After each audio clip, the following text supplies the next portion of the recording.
A blissful day everyone. Ayan, maganda po yung bulaklak. Kung mapapansin natin po, yung nasa labas po ay tuyong-tuyo na. Namamatay na po yung mga damo dahil sa init. Mapalad ng taong hindi nakikinig sa mga masamang payo at hindi sumusunod sa mga masasamang halimbawa. Katulad niya isang punong kahoy na sa tabi ng batisan. Laging sariwa ang dahon at namumunga sa takdang panahon.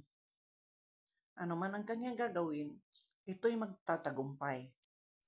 Mapalad ang tao na lubos na nagtitiwala sa Diyos. Matutulad po siya sa punong kahoy na naitanim sa tabi ng ilog na ang mga ugat ay umaabot sa tubig. Ito'y hindi nanganganib sa pagdating ng tag-init. Katulad ito ng isang tao na nagtatiwala sa Panginoon na kahit po anong problema ang dumating sa buhay, ay matatag pa rin siya.